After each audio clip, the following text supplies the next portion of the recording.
Hello friends, welcome to CCH mission RRB 2023 day 6 में आपका स्वागत है। मैं राहुल पाटिल आज आपके लिए लेके आऊँ 10 और नए क्वेश्चंस और आपके लिए 10 अलग अलग से टास्क आज सॉल्व करने हैं। ठीक है, शुरुआत करने से हमने आप तक नंबर सीरीज देखा है, सिंप्लीफिकेशन, अरिथमेटिक के भी अलग अलग प्रॉब्लम देखे हैं। तो आप सीरीज़ को सॉल्व करते समय या सिंप्लीफिकेशन को सॉल्व करते समय या क्वाड्रेटिक को आपको पता होना चाहिए कि आपको बेसिक मैथ्स अच्छा होना चाहिए, आपका इंक्रीज डिक्रीज फास्टली करते आना चाहिए। ठीक है, तो उस पर आपको प्रैक्टिस करनी है। अगर नहीं होता होगा, आपके टेबल याद नहीं होंगे, आपके स्क्वायर याद नहीं होंगे, तो आपको बहुत सी प्रॉब्लम जाएगी। आपको क्वेश्चन आएगा RRB में, आपके साथ ऐसा होगा कि आपको क्वेश्चन आएगा मगर उस क्वेश्चन को फास्ट अप्रोच के साथ आपको करना है। ठीक है, आज उस पर और प्रैक्टिस करेंगे हम। ठीक है, तो चलो आज का पहला क्वेश्चन आपके सामने वेरी इजी सॉल्व। ऐसा नहीं कि आपको इजी, आपको स्टेटमेंट भी बहुत ज़्यादा दिए जाते हैं, तो स्टेटमेंट आराम से पढ़ना है। उसे आराम से यानी 10 सेकंड में ही ज़्यादा से ज़्यादा पढ़ना होना चाहिए। आराम से यानी 2 मिनट उसको ही नहीं लगाना है आपको।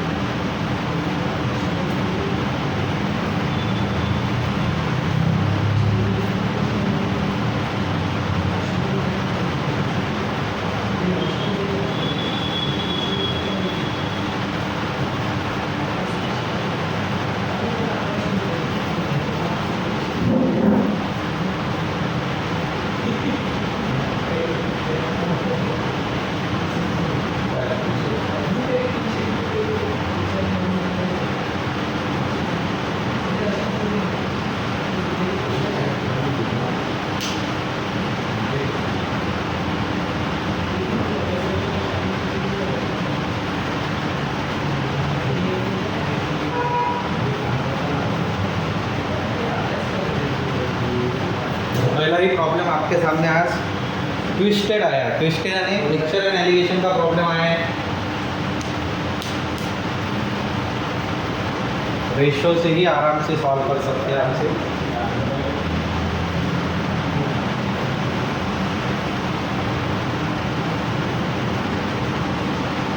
और 10-20 सेकंड देता हूँ मैं आपको। क्वेश्चन रीडिंग में आपको टाइम लगता होगा, तो वो भी देख लो कि 10 सेकंड में मेरा रीडिंग हो रहा है क्या। अब आपके सामने टाइम लगाना है। ठीक है, कितने सेकंड में आपका क्वेश्चन सॉल्व होगा, सेकंड में ही बोल रहा हूँ मैं। ठीक है, इस क्वेश्चन को अप्रोच करके देखो।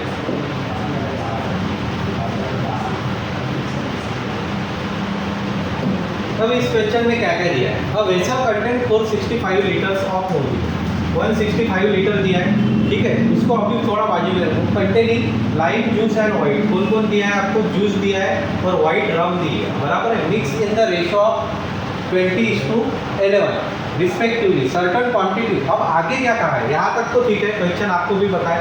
Certain quantity of mojito is taken out of the vessel, यानी मॉजिटो में से क्या किया, उसने मॉजिटो ही निकाला, यानी मिक्सचर में से मिक्सचर ही निकाला, सादी भाषा। Taken the vessel and replace with 41 litre of white rum. Add क्या किया है उसने, मिक्सचर में से मिक्सचर निकाला, मगर ऐड क्या किया है उसने, रम ऐड की है उसने। Find the final quantity of mojito in the vessel, आपको मिक्सचर ही निकालना है वेसल में। अब कितना है, if the ratio of white rum and lime juice is 7:9, आपको 2 रेशो दिए। ठीक है, रिस्पेक्टिवली इन द रिजल्ट। तो मेरे दिमाग में पहली बात ये आ रही है कि आपके पास 2 रेशो है, 20:12, 7:9। अब पहला रेशो मेरे को बस, पहला रेशो आपका 465 लीटर का है, मगर इसमें से कुछ तो भी मिक्सचर निकाला। अरे उसमें से कुछ तो भी मिक्सचर निकाला, वो पता है कि आपको? नहीं। मिक्सचर में से अगर मैंने मिक्सचर ही निकाला तो उसका रेशो चेंज होता है क्या? नहीं होता है ना, ये हमने पढ़ा है। तो मिक्सचर में से मिक्सचर निकाला तो रेशो चेंज नहीं होता है। तो मैं क्या करता हूँ, यहाँ पे ऐसा लिखता हूँ कि मेरा जो नया मिक्सचर है, यानी आपको समझने के लिए इसका रेशो, किसका रेशो दिया है आपको, तो यहाँ पे देखो आपको रेशो किसका दिया है, रम और जूस का, बराबर। तो उसी भाषा में लिखता हूँ मैं, तो रम और जूस का। अगर यहाँ पे थोड़ा उलट जूस और रम का दिया है, तो मैं इसको लिखता हूँ 11:20, पहला रेशो, बराबर है। और दूसरा रेशो आपको क्या दिया है, 7:9। ये रेशो आपको 7:9 कब का दिया है, जब उसने इस मिक्सचर में क्या डाला है, रम डाला है। तो रम में क्या डालना है, रम। मगर आपका ये तो कांस्टेंट होना चाहिए, मगर कांस्टेंट है क्या, नहीं है। तो इसको कितने से मल्टीप्लाई करता हूँ मैं, नहीं। इसको कितने से करता हूँ मैं, 20। यहाँ तक कोई डिफिकल्टी है क्या, ठीक। अब आर और जे का कुछ भी नहीं करना है आपको, सीधा सीधा कैलकुलेशन। तो इसका कैलकुलेशन कितना आएगा, 99।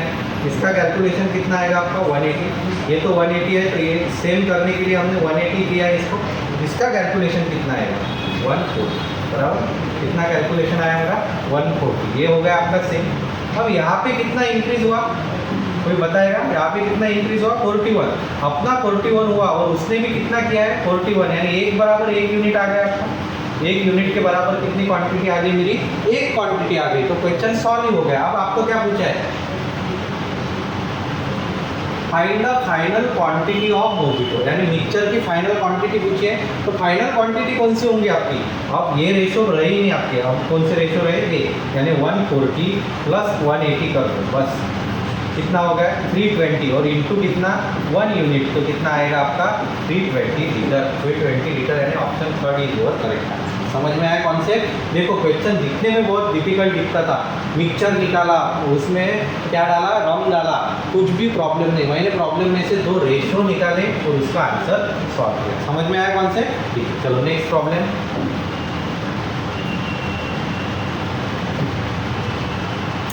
चलो एकदम इजी क्वेश्चन है, सीधा सीधा आप आंसर निकाल सकते इसका।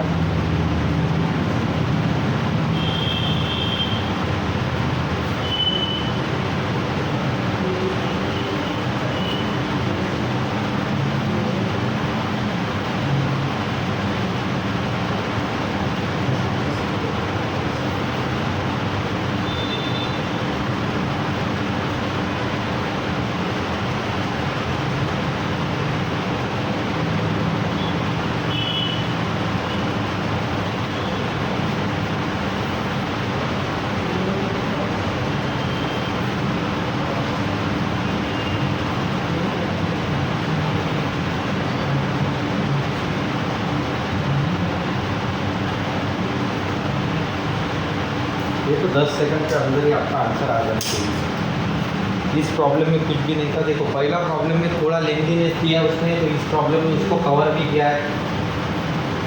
पेपर में ऐसा ही होगा आपके साथ, एक आधा क्वेश्चन आपका दिखेगा आपको, वो डिफिकल्ट नहीं रहता है, वो मॉडरेट ही रहता है, मगर लेंथी रहता है थोड़ा स्टेटमेंट पढ़ने में। तो बाकी इसमें वो कवर अप करके देता है।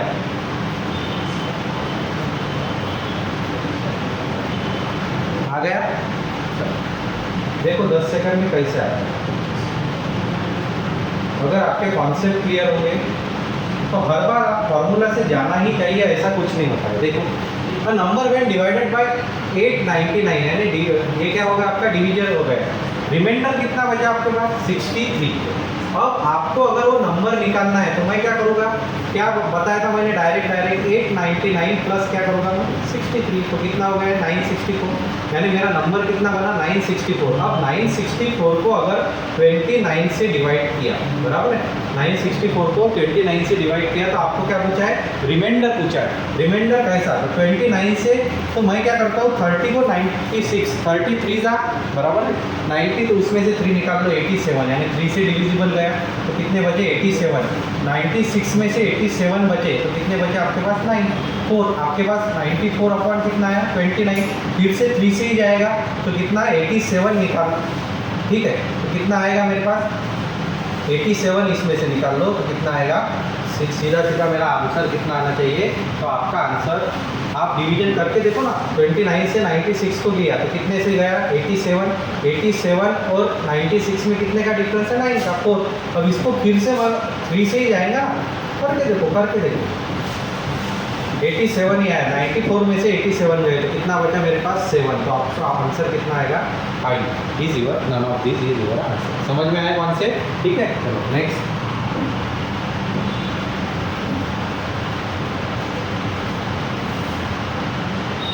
इसे सॉल्व कीजिए, पाइपलाइन डिक्शनर।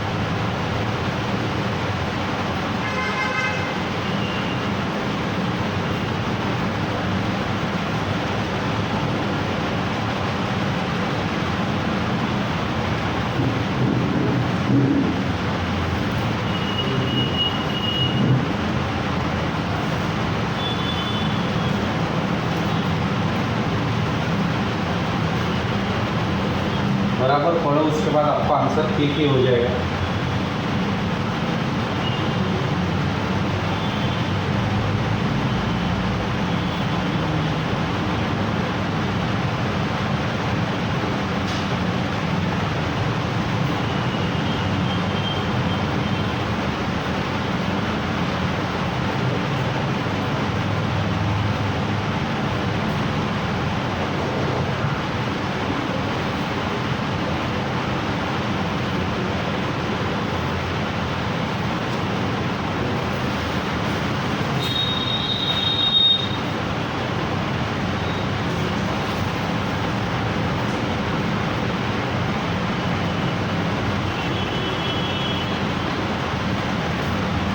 जल्दी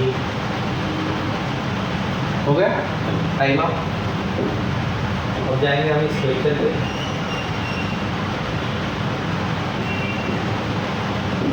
ठीक, 5P and Q alone can fill a tank 16 and 48 minute, यानी P को कितना लूँगा मैं 16, Q को कितना लूँगा मैं 48। आगे क्या कहा है इसमें? Another 5 R alone can empty the whole tank 24। R का क्या है 24 मगर माइनस में। ठीक है, तो इन तीनों का एलसीएम लूँगा, कितना आना चाहिए 48, बराबर है। तो यहाँ पे कितना आएगा, P की एफिशिएंसी कितनी आएगी आपकी 3, Q की एफिशिएंसी कितनी आनी चाहिए 1, और R की एफिशिएंसी कितनी आएगी आपकी -2। ठीक, तो पहला कैलकुलेशन मैं यहाँ पे ही कर लेता हूँ। 3 1 में से गए तो कितना बचा यहाँ पे +2, यानी तीनों भी पाइप अगर चालू होंगे तो कितना भरेगा वो +2 भरेगा। अब आगे जाता हूँ मैं, आगे क्या कहा है उसने, 5P and Q were open together for 5 minutes. पहले क्या हुआ, P और Q ये दोनों ओपन हुए बोलते, तो P और Q मिला के कितना हो रहा है 4, 1 मिनट में कितना भरेगा वो 4, तो ऐसे कितने मिनट के हो 5 मिनट, तो 5 मिनट में कितने भरेंगे 5 × 4, यानी कितना भर गया 20। अब 20 तो भर गया है, तो मेरा बचा कितना है टैंक, तो मेरा बचा है टैंक 28। तो 28 भरने के लिए अब क्या बोला है उसने, then pipe are also open, तो तीनों भी पाइप चालू है तो कितना होता है +2, यानी 2 से डिवाइड किया तो कितना हो गया आपका 40, बराबर है 40। तो आपको क्या पूछा है, will the tank completely fill, तो पहले 14 मिनट ये आए और पहले क्या है 5 मिनट, तो 14 + 5 कितना आंसर आना चाहिए आपका 19 इज योर आंसर। 19 कौन सा है, ऑप्शन 5 नंबर का 19 मिनट। समझ में आया? तो आपको क्या करना है, पहले जो टाइम दिया है वो निकाल लिया हमने, उसके बाद जो बचा है उसको निकालने के लिए 14 मिनट, 14 14 + 5 कितना आएगा 19। ठीक है, चलो नेक्स्ट।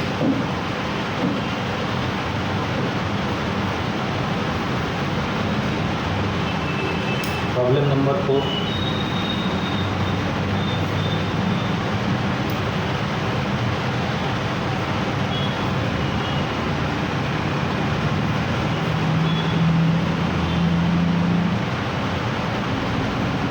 पार्टनरशिप वाला प्रॉब्लम है।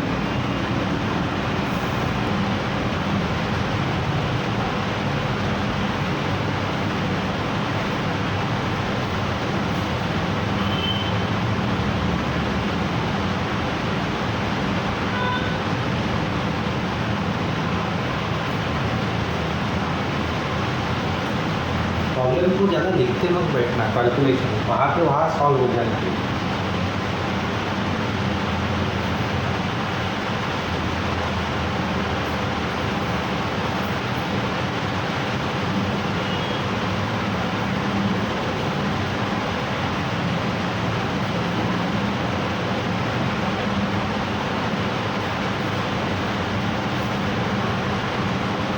हो गया? चलो सॉल्व करते हैं।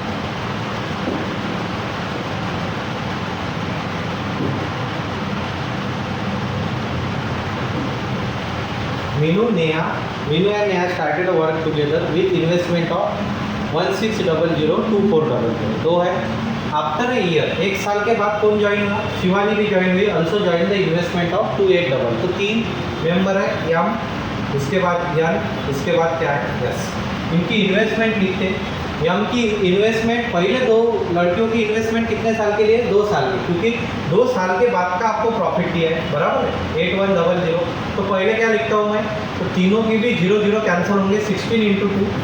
यहाँ पे क्या लिखता हूँ मैं 24 × 2, और लास्ट जो है वो 1 साल के लिए ही है, तो उनका कितना आएगा 28 × 1। यहाँ तक समझ में आएगा। अब इसका कैंसलेशन करो, कैंसलेशन पे क्या आएगा, कितने से जाता है, 4 4 जा 4 6 जा 4 7, ठीक। उसके बाद तो कुछ नहीं जा सकता। 4 इंटू 2 कितना आया 8, इसका कितना आया 12 और इसका कितना आया 7। ये हो गया आपका। तो इन तीनों की कैलकुलेशन करो, कितना आ गया 27, बराबर है। प्रॉफिट का रेशियो कितना आया आपका 27 आया। तो 27 इज इक्वल टू कितना है, टोटल प्रॉफिट 8100, यानी कितने से 3 से मल्टीप्लाई 300, एक यूनिट कितने का हो गया आपका 300 का हो गया। तो आपको क्या पूछा है, प्रॉफिट शेयर ऑफ मीनू। तो मीनू यानी यम का प्रॉफिट शेयर कितना है 1, तो इसको 1 से मल्टीप्लाई कर दो, बराबर है। कितना आएगा आपका 2400, 2400 इज योर आंसर। कहाँ पे है, option first, 2400 is your answer. वो लिखते मत बैठो, इसका यक्स के साथ तो क्रॉस मल्टीप्लिकेशन, एक यूनिट निकाल लिया तो वहाँ से आपका आंसर आराम से सॉल्व हो जाएगा, ठीक है। चलो नेक्स्ट प्रॉब्लम, प्रॉब्लम नंबर 5। फिर से इन्वेस्टमेंट है, परसेंट दिया है,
जल्दी करो।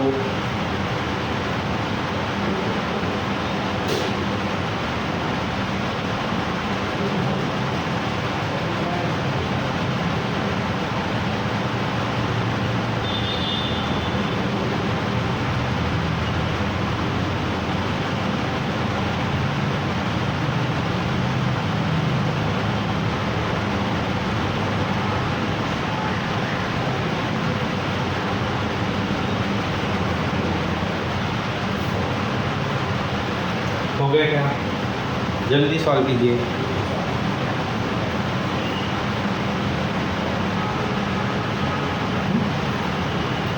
देखो यार, आपको इतना कैलकुलेशन तो टाइम नहीं लग रहा है।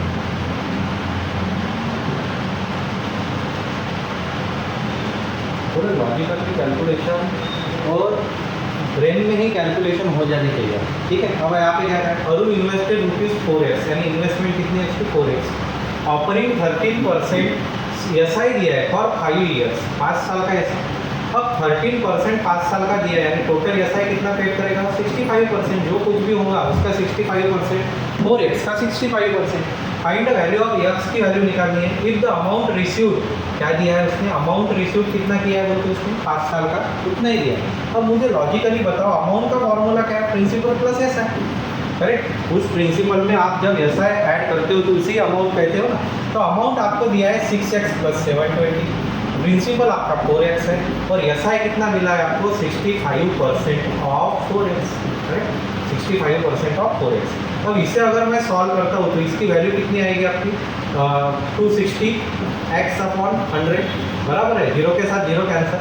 अब जीरो के साथ जीरो यानी ये क्या आ गया आपका 2.6, करेक्ट, 2.6x + 4x कितना आ गया आपका 6.6x, बराबर। अब 720 है तो ये इधर गया, तो आपका आंसर क्या आना चाहिए 0.6x = 720। तो x की वैल्यू क्या आएगी आपकी 720 पे एक जीरो बढ़ा देता हूँ 6, तो 12 सकम 72 यानी 1200, कितना आंसर आना चाहिए मेरा 1200। Option 3 is my correct answer, 1200 is my answer. समझ में आया कोई कॉन्सेप्ट? तो वही फार्मूला हमने इम्प्लीमेंट किया, उसमें ही वैल्यू पुट किया मैंने, इस कैलकुलेशन को आप बराबर कर सकोगे तो आपका आंसर में कोई डिफिकल्टी नहीं, ठीक है। नेक्स्ट देखो आपको कितना टाइम लगा था वही सॉल्व करने के लिए। 6 number average,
average based question है, नंबर 16 भी बोल सकते हैं आप इसे, एवरेज भी बोल सकते हैं।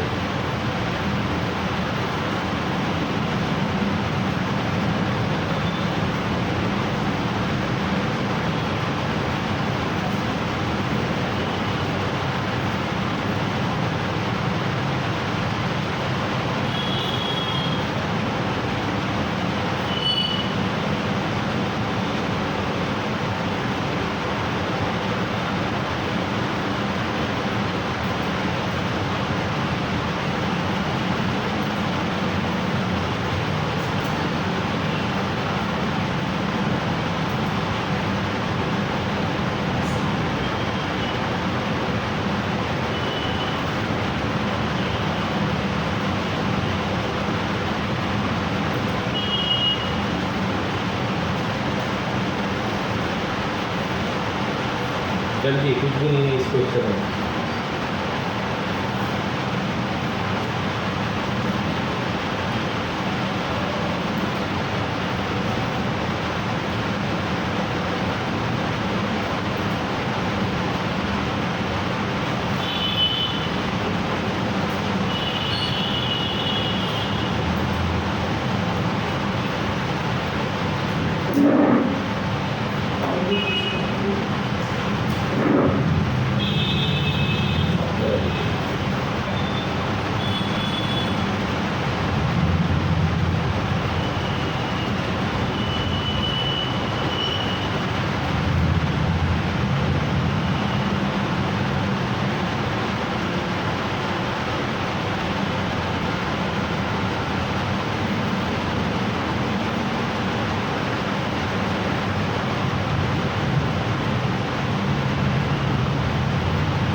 हो गया, देख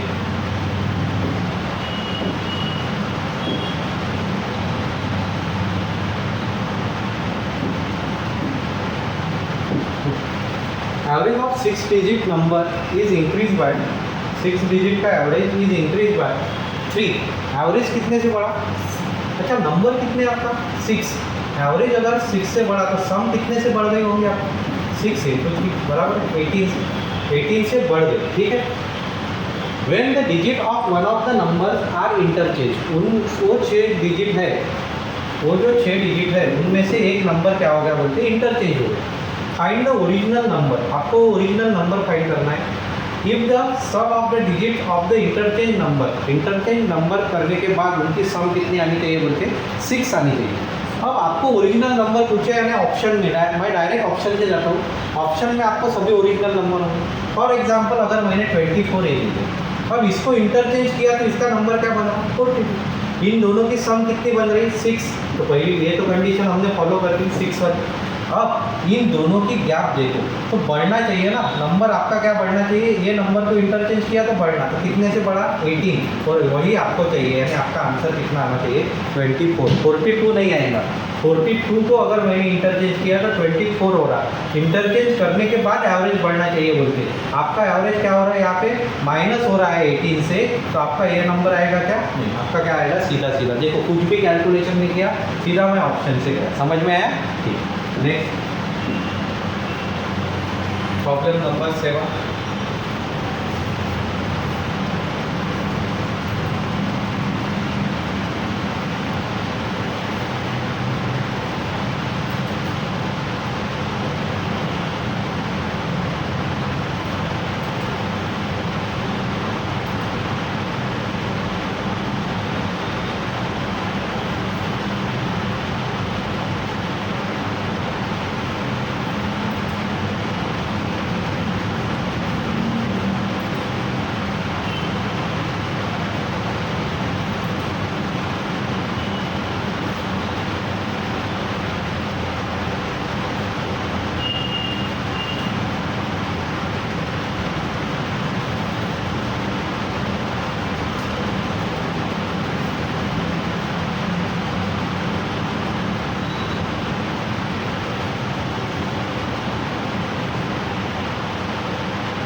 जल्दी percentage profit loss based problem है।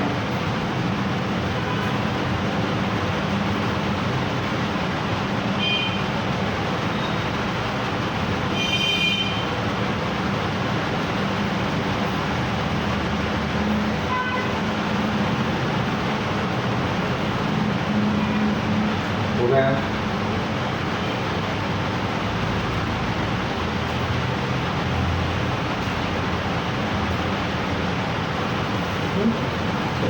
ध्यान दीजिए, प्रॉब्लम को मैं कैसे अप्रोच करता हूँ, उसे विदाउट फॉर्मूला ही करूँगा कैसे।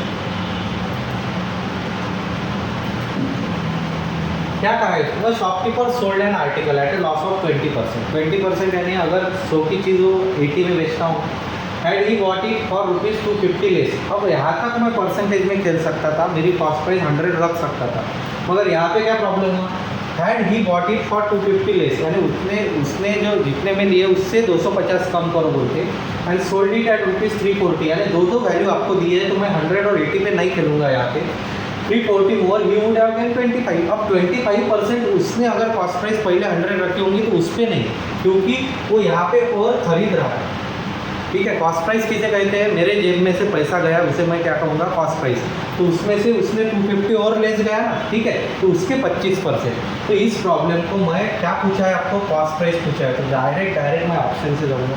अब कैसे, तो मेरा अगर पहला ऑप्शन क्या है, कॉस्ट प्राइस अगर मैंने 1250 पकड़ा आपको समझने के लिए, तो मेरी सेलिंग प्राइस कितनी आनी चाहिए पहले, तो मेरी सेलिंग प्राइस पे क्या है पहले 20% लॉस, तो इसके 20% यानी कितने हो गए 10%, 125, तो 250 रुपये, तो मेरी सेलिंग प्राइस कितनी आ गई 1000, बराबर। अब उसने क्या कहा है कि उस पर 250 कम कर दिए, तो इस पर 250 कम कर दिए तो आपके 1000 ही आ रही, तो आपकी कॉस्ट प्राइस कितनी आ रही है 1000, और उस पर 340 बढ़ाए तो वही आपका प्रॉफिट रहेगा। तो 340 अगर मैंने 1000 पे बढ़ाए तो वो कितना होगा मेरा, तो वो कितना होगा 34%। मगर आपको प्रॉफिट कितना चाहिए 25, यानी आपका पहला ऑप्शन आएगा क्या, नहीं।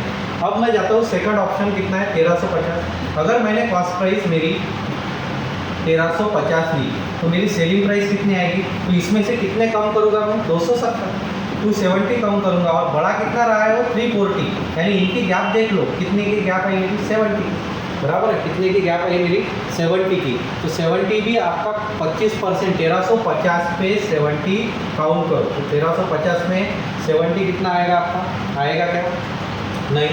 तो फिर मैं जाता हूँ मेरे ऑप्शन थर्ड पे। मेरा ऑप्शन थर्ड क्या है देख लो, मेरा ऑप्शन थर्ड है 1450।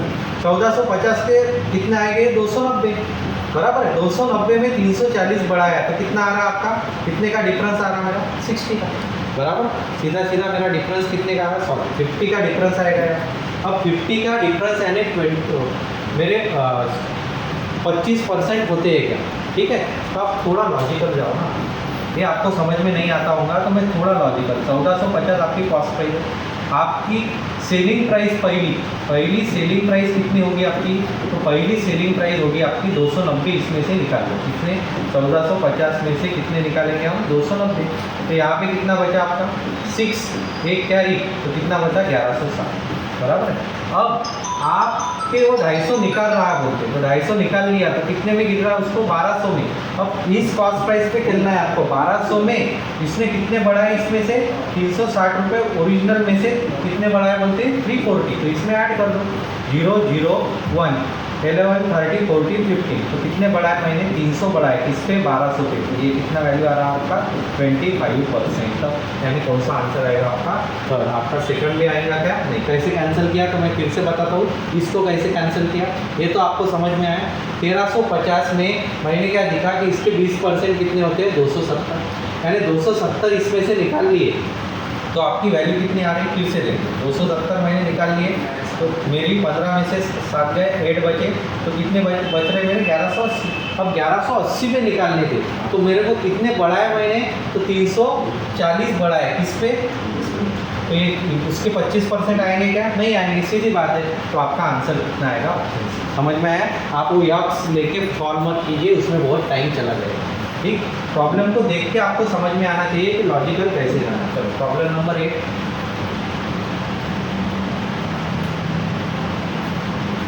ट्रेन का प्रॉब्लम है।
देख लो प्रॉब्लम में क्या कहा है, a train can cross a pole and a bridge, यानी दो कंडीशन, एक पोल वाली कंडीशन है आपको, एक किसकी है ब्रिज वाली कंडीशन। ब्रिज की लेंथ दी है 260 metre, long in 8 second and 21 second, यानी मुझे यहाँ पे कौन कौन सी वैल्यू दी है 8 सेकंड दी है यहाँ की वैल्यू, और यहाँ पे कितना दिया है आपको 21 सेकंड। फॉर्मेट में डाल दिया मैंने। Find the distance covered by train in 3 hours, आपको क्या निकालना है डिस्टेंस, तो ट्रेन का पहले क्या निकालना पड़ेगा स्पीड, तो आप वैल्यू पुट करते हैं। पोल के लिए आपको क्या क्या लगेगा, तो ट्रेन का स्पीड जो पता नहीं, यहाँ पे कितना 3600, अच्छा ट्रेन के टाइप पता है तो ट्रेन की लेंथ भी आपको पता नहीं, ठीक है। स्पीड को मैं यस ले लेता हूँ, ट्रेन की लेंथ को मैं एल ले लेता हूँ, S1 L1। यहाँ पे क्या दिया है आपको, तो ट्रेन का स्पीड फिर से पता नहीं 3600 यहाँ पे है, ट्रेन की लेंथ भी पता नहीं, मगर दूसरी चीज़ पता है आपको, इसकी ब्रिज की लेंथ कितनी है 260, बराबर है। आपको निकालना क्या है स्पीड, तो हम दोनों को भी किसके फॉर्म में रखेंगे, लेंथ के फॉर्म में। तो यहाँ पे L1 इज इक्वल टू कितना आएगा 8 S1 अपॉन कितना है 3600। यहाँ पे L1 कितना आएगा आपका 21 S1 अपॉन 3600 प्लस कितना है माइनस कितना आएगा 26। यहाँ तक कोई डिफिकल्टी नहीं। अब इसे हमें सॉल्व करना है। अब ये दोनों को भी मैं सॉल्व करूँगा, तो ये दोनों भी इक्वेट करना है आप। कैसे इक्वेट करोगे, तो इसको सॉल्व कर लेंगे हम। नीचे 3600 ही रहेगा आपका, बराबर है।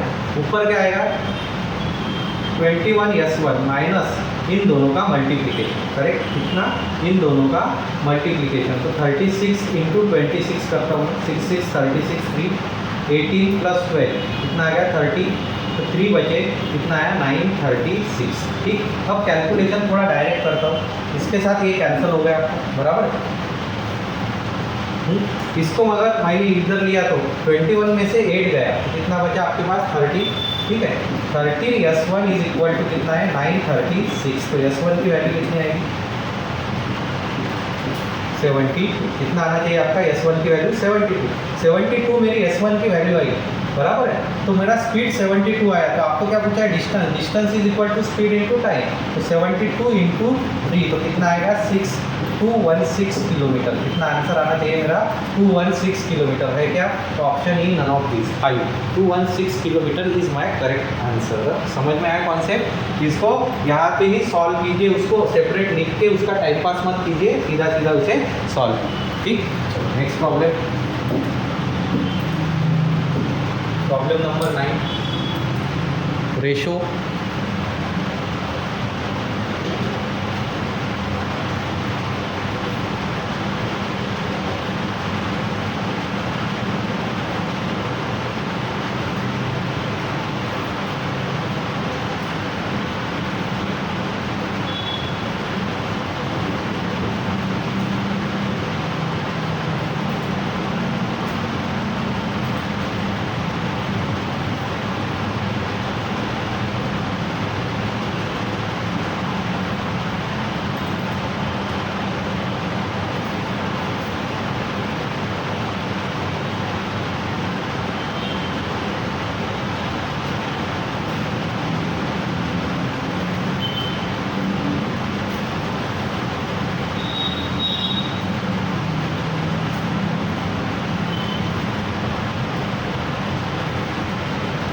जल्दी,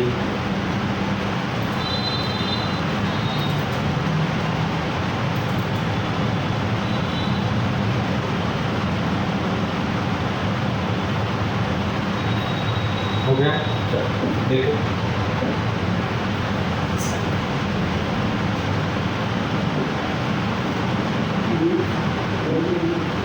the ratio of the present ages of Veer and Dinesh, कौन कौन है, वीर है और दिनेश है। इनका क्या दिया है, प्रेजेंट का रेशो दिया है कितना 3:1। आफ्टर 16 ईयर्स, कितने साल 16 साल के बाद, ratio of the present age of Veer to that Dinesh कितना है 5:3। ठीक, तो क्या चेक करते हैं हम पहले इसमें गैप, कितने की गैप है 2, यानी गैप सेम है। 2 इज इक्वल टू कितना है फिर 16, तो 1 यूनिट कितने का आ गया आपका 8 का। ठीक है, यहाँ तक खत्म हो गया प्रॉब्लम। अब आगे क्या कहा है इसमें, if Kartik is 19 years older than Dinesh, Kartik क्या है दिनेश से 19 ईयर्स ओल्डर है, then find the present age of Kartik. तो कार्तिक का पहले आपको दिनेश का प्रेजेंट एज कौन सा है 1, तो दिनेश का प्रेजेंट, तो कार्तिक का एज कैसे निकालूंगा मैं 8 प्लस क्या करूँगा 90, यानी कितना आंसर आना चाहिए आपका 27 इज योर आंसर, सेकंड 27, बराबर है। 8 इंटू 1 कितना 8 हो गया, और 19 से वो बड़ा है यानी 19 उसमें ऐड कर दो, तो कितना आंसर आना चाहिए 27। ठीक, आज का लास्ट प्रॉब्लम देखो,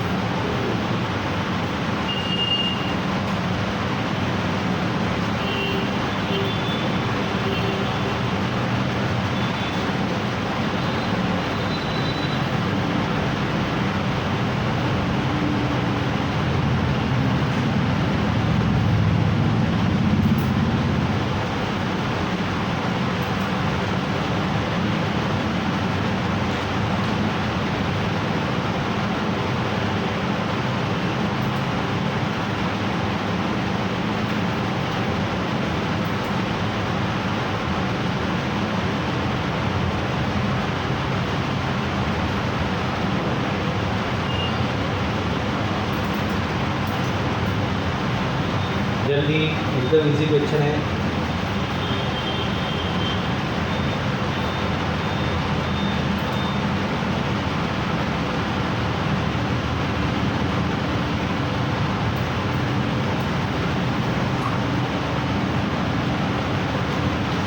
चलो देख लो, नंबर सीरीज पे दिया था, मगर सीरीज पे भी क्या दिया है आपको, ऑड मैन दिया है, बराबर। क्या नंबर है आपके पास, 45, 90, 30, 120, 20 और 140, करेक्ट, ऐसे नंबर दिए। अब इस सीरीज में हो क्या रहा है, इस सीरीज में नंबर बढ़ रहा है फिर और कम हो रहा है, बढ़ रहा है फिर कम हो रहा है और बढ़ रहा है, ऐसे इसमें। और ये यहाँ पे कॉन्सेप्ट अगर मैं देखूंगा तो पहले स्क्वायर का कॉन्सेप्ट लगता है क्या, तो यहाँ पे भी नहीं लगता है, यहाँ पे ही आपको अकेला स्क्वायर दिख रहा है, बाकी कहाँ दिखता है क्या, नहीं।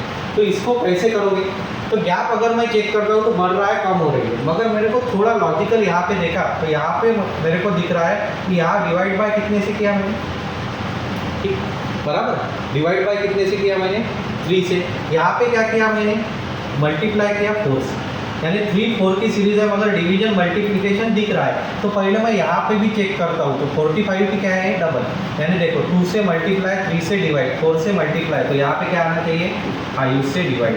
120 को मैंने 5 से डिवाइड किया तो कितना आना चाहिए, 24 आना चाहिए, मगर यहाँ पे क्या है 20, यानी मेरा ये नंबर गलत हो सकता है, ये नंबर गलत हो सकता है। तो उसके लिए मैं क्या करूँगा, एक क्रॉस चेक करूँगा आगे, तो यहाँ पे 2, 3, 4 और यहाँ पे क्या आएगा 6, मल्टीप्लिकेशन डिवीजन मल्टीप्लिकेशन डिवीजन, तो यहाँ क्या आना चाहिए 6।